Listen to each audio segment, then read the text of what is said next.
Fee. I like it. It has personality. Thanks. Of course, if you still feel like giving up. No, I'm gonna find us the next Earth Pulse point. Oh, hey. There's something else inside the pot.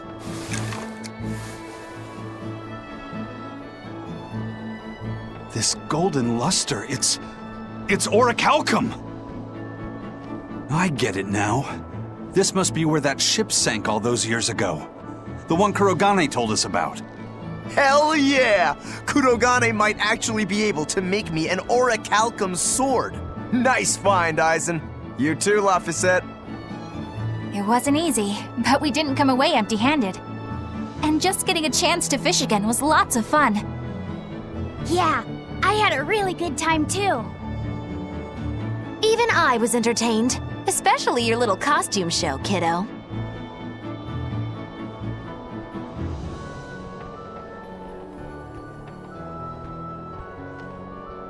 The sun's going down soon. Let's head back to Titania.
Do they What are you up to? I'm compiling everything we know about Earth Pulse points, starting with what the ones in Ward Forest and Palamedes have in common. I'll compare those points with the ones that didn't have any Therians. Then, I'll factor in everything I currently know about the Abbey's deployments. Once that's done, I'll match all that information against what we know about the locations Laphicet was able to sense. When that's completed, we should be able to tell which locations are more likely to house a Therian. You're really going all out, aren't you? Must you sound so incredulous? If you're going to do something, then give it your all. There is no other way to live. Right. I'm counting on you then. I'm not doing this for you. This is for me and for Laphicet. Do you even understand why that boy's trying so hard? Yeah, I do. Laphicet! I spy! I can't, Kamawana. I've got stuff to... I spy with my little eye. Something that starts with V. Okay, I'll try. Is it Velvet? No fair. How'd you do it so fast? Wait, Kamawana, I'm sorry. You don't have to cry. Poor Fee. Have you been practicing your dove impression, Velvet? What? No. Now. A performer in Majilou's menagerie has to be more diligent than that. What if we're stopped at a checkpoint and the guards ask you to perform a trick? If that happens, I'll show them my trick where I devour an entire witch faster than the blink of an eye. Oh, that would be a sight indeed. But seriously, if you ever want some magic tricks up your sleeve, let me know and I'll teach you some. Just 10,000 gold each.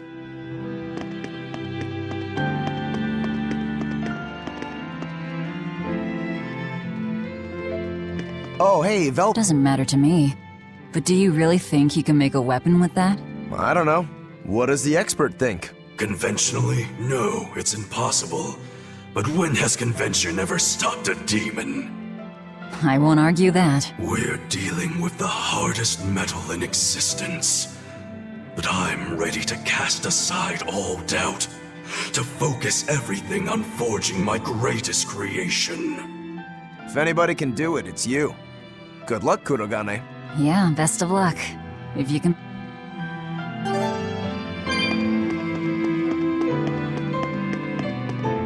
Hey, what do you say we track down another Therian? Sure. From what I can tell, the next closest Earth pulse point is near the center of Midgand. Midgand, huh? The capital's not far from there. I wonder how things are now that Griffin's gone, though. Only one way to find out. Maybe so, but Eisen's not here, you know. You're right. I haven't seen him in a while. We should probably ask Benwick where he wandered off to. Yeah. Hold on. There's a letter here. On pretty cutesy stationery, too. Let's just... As the cold turns bitter and the snow piles up on the mountains, I cannot help but think of you and hope you are in good cheer. As for myself, I am the same as ever, although I recently acquired a rare item that I shall be sending your... It's rude to read other people's letters, you know. Yeah, but how else are we supposed to find out whose it is? Does it say who the sender is? Uzfamilu Wexov. Who the hell is that? Probably someone on this island, if I had to guess. Hey! Anybody lose a letter? Do any of these folks look like the type to write a fancy letter? Point taken. It could be one of the pirates. Why don't we go to the docks and ask around? Fine, just don't forget our mission.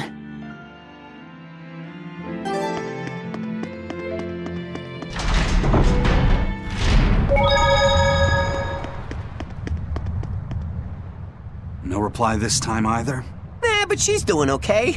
I can say's that much. That's good to hear. I can rest easy then. Now's about getting that pot wrapped. I's got this new sunflower printer. How's that sound? Yeah, that one's cute enough. Let's go with that. Did he just say cute? Help you with something? Someone dropped this letter. Do you have any idea who it might... You didn't read it, did you? Wait, it's yours? We didn't read it. Much. You really didn't read it? No, of course not. Put this letter in with the package. Who's got it? When you ship with the Turtles Express, rest assured your mail is in good hands. If you're done here, we're ready to head out. Our destination is Midgand. Yeah, I'm all set. Was he sending a gift to someone? And with a letter, too. Gotta be a lady friend, that's for sure. You think? Either way, that letter was really polite. And did you see that penmanship? Yeah, I didn't know old Reeps had it in him. I can hear you two, you know. Ah!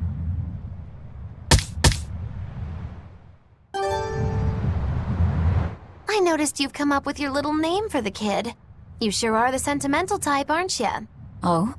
Calling him Fee doesn't cost me anything, and it's not like I gave it much thought. That may be the case, but no one else has taken even that token effort. And in doing so, I wonder if maybe you were trying to encourage him to be his own being.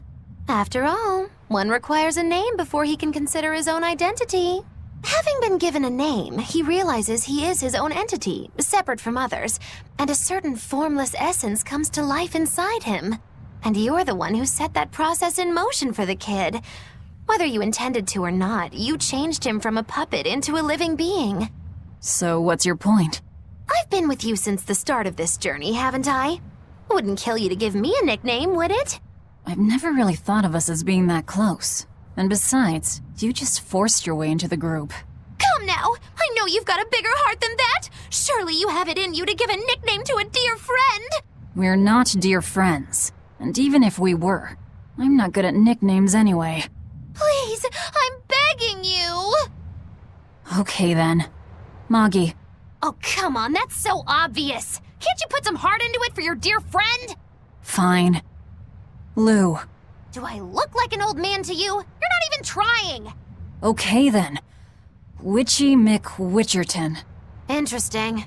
Well, if I had to rank it against 1,000 other nicknames, I'd probably put it at number 1011. A nickname needs to have charm. It needs to leave a lasting impression. Sure then. Hattie. Now you're just saying what you see! Book skirt. That's not any better either! Ms. Creepy Eyes. That's just an insult! Look, no nicknames based on what you see, and especially no slandering! Lil Miss Witch who smiles around you but stabs you in the back when you're not looking. Hey, that's personal information! Look, I told you. I'm not good at coming up with nicknames. Forget it! I should have known this wouldn't work! Yikes. Better watch what we say from now on. Yeah. Aizen, what happened to those octopuses? Dial and Kurogane took them to the kitchen. They said they were going to make dinner for Kamoana. They're going to feed demons to her? A Therian needs malevolence to survive. That's why they carried them off alive. What do they plan on making? Octopus ink pasta with takoyaki and fried octopus on the side, and Hellavesian octopus carpaccio. Do they have a takoyaki pan here at the prison? Kurogane hammered one out with some iron, along with a large pot for the pasta. Still looking like that? Takoyaki would hit the spot right about now, though. Octopus ink pasta, huh? Like squids, octopuses release ink as a defensive mechanism, but theirs is made of different stuff and is used in other ways. Squid ink is stickier and acts like a decoy, but octopus ink spreads out like a cloud of smoke. But squid ink has 30 times the savory flavor, so octopus ink isn't used in pasta all that often. Luffy told me the same thing. He said that's why octopus ink pasta isn't very good. Luffy said that? Yeah, so I ended up not making it for him. But I wonder... I guess it doesn't matter, since I can't taste it now. I'll taste it for you then. So make me some octopus ink pasta sometime, alright? Alright, and I'll be sure to make some that doesn't come from demons. Hey, who did Aizen send that letter and cooking pot to, anyway? I don't want to think about it. That walloping still stings. You've gotta be curious, though, right? Maybe. It was serious stuff. Whoever it is must be important to him. A lover, maybe? Aizen's lover. A child wouldn't be happy with that cooking pot, and a man wouldn't want it wrapped up so pretty. A young woman with Aizen's tastes, then. He'd be bound to fall for a miraculous match like that, right? I don't know. I bet she's that girl with the yellow umbrella. You really have a thing for her, don't you? I do not. That's not what I mean. Then pray tell, what do you mean? Huh? Eavesdropping, Eleanor? How unseemingly rude of you. Besides, Luffy said is free to like whomever he chooses. You're one to talk about eavesdropping, Majilou. Anyway, it's just that the sunflower design on the wrapping reminded me of her. Now that you mention it, but does it really matter? He has someone to write to in any case. True. I can't help but feel a bit envious. What a nice way of summing it up, Velvet. So you were eavesdropping too, then? Say, what do you think about Aizen? Oh, so that's the kind of guy you're into, hmm? Huh. Not what I'd expect, but... No! I just feel there's something different about him. The way he picks presents, the objects that catch his eye. Oh, is that all? Boring. No kidding. All men have some kind of particular interest, big or small. I suppose that's true, but he seems a bit, shall we say, overly obsessive? Now that you mention it, he does have a tendency to ramble on about various topics. And it's not just the items he collects. There's more to it? Every weekend, he eats curry for dinner, and every time we go into port, he docks at the 3rd bollard. Come to think of it, I heard the galley crew complaining that he always needs his pasta cooked exactly the right way. And when he needs a new outfit, he always goes to the same tailor and returns with identical clothes and boots. It all has to be exactly the same size and in exactly the same color. Turtle says he's very nitpicky. Sounds like he's not so much picky as he is a pain in the ass. But I do see a different side of him now. I thought pirates were all rough and filthy, but it seems they can be quite meticulous. Not much of a reassessment.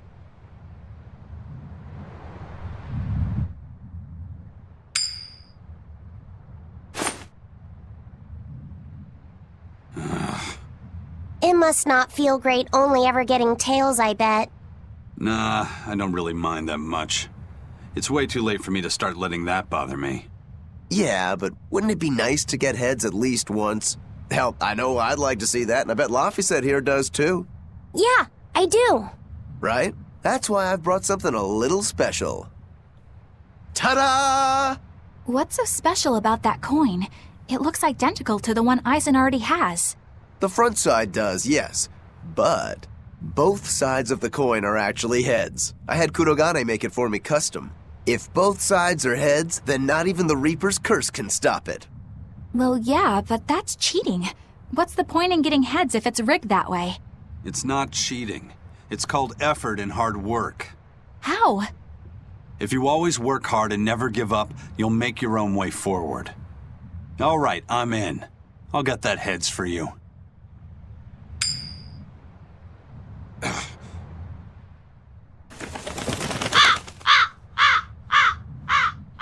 What? That crow just flew off with the coin! Those birds are attracted to shiny objects, I suppose. Damn it! I can't even win against a crow. Don't sweat it. I figured something like this might happen, so I had a backup ready. Go on, give it a shot. You'll show that curse who's boss this time. All right, here goes.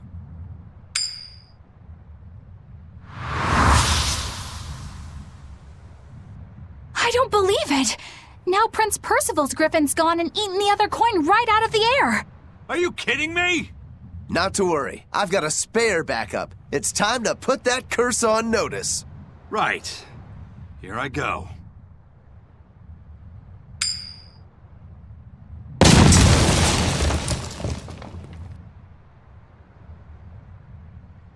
You gotta be kidding me. Reaper's curse or not, does it really have to go this far over a damn coin? It's fine, really. I had a feeling it'd turn out like this. Well, I sure didn't.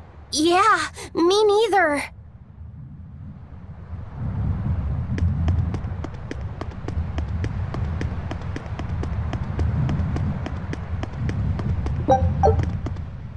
May I ask you a question? What? You're an Earth Moloch, yes? Why live on the sea when your kind sinks in water? I live on the sea because I'm an Earth Moloch. I'd be curious to hear more. Ifrid used to go on about how we should accept what we were born with. But one time he joked about the idea of a pirate who couldn't swim, and he laughed and laughed. I wanted to clobber him right then and there, but it wouldn't have changed the fact that I can't swim. I didn't want some predestined elemental affinity to control who I was. Instead, I underwent tough training to overcome it. Well, I guess that's one way to approach it. Did this training of yours bear any fruit? Well, as soon as I stepped into a river, a big flood brought down a landslide from the mountains and swallowed me up. Then, when I tried going into a lake, the seaweed suddenly multiplied and tangled around my body, nearly drowning me. And then finally, when I tried jumping into the ocean, a huge whirlpool formed with me at its very center. The Reaper's curse at play? As far as I'm concerned, my Earth affinity and my Reaper's curse aren't much different, in that they've both shackled me since I came into being. This is about pushing and challenging the constraints I was born with. So, did you eventually learn how to swim? Pretty much, yeah. As long as I never let go of my portable life preserver. Oh,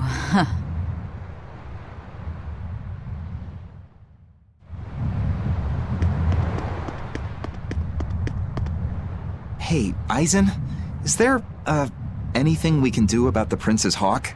Griffin, I mean. Every day, it goes out on these hunts or whatever, and brings back the weirdest stuff. It's making a real mess out of the deck. Hawk's hunt? What's the big deal? Well, yeah. At first it was bringing back good stuff like seaweed and fish, things we could cook with. Sure, I was glad for a while. But then it started to escalate. Now we're talking 150 kilo amber cants and 350 kilo killer swordfish that it's catching. That's not a bad thing, is it? It just means more to eat. It is when they're being dropped from the sky onto the deck. Especially those killer swordfish and razor-sharp bills. What if somebody gets run through by one? Can't you just warn the prince that his bird needs to be more careful? Yeah, we could, but he looks so happy watching his hawk, I'd hate to spoil it for him. Yeah, the prince looks so happy whenever Griffin is flying free. He kept grinning and asking Grocky all nice-like if he wanted to fly some more. Grokky? That's what Kamawana kept calling Griffin. She says she came up with it by combining Griffin and Hawk. This is probably the first time in the prince's life that he's tasted any freedom. His whole life, he's only done what duty dictated of him.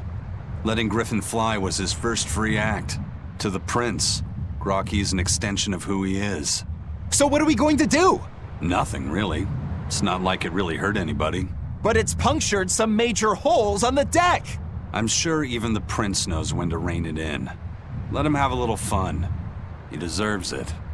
I don't know about all that.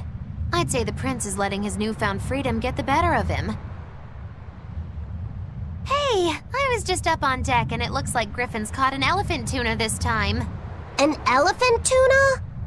That's the really big tuna that can swallow a killer whale whole, right? That almost sounds like a demon to me. Yep, huge fish, gills like elephant ears. I saw it myself. From the looks of it, I wouldn't be surprised if it was a demon. It's crazy valuable. On a good day, it can fetch 20 million gold on the market. But there's something ominous about seeing it hovering in the air above the ship. 20 million gold? I take back everything I said. The prince and Griffin can do whatever they want. Did she say above the ship? Oh, hell. Benwick, we need to stop Prince Percival. Aye, aye, sir. Hey! Don't drop that on the deck! Are you listening to me?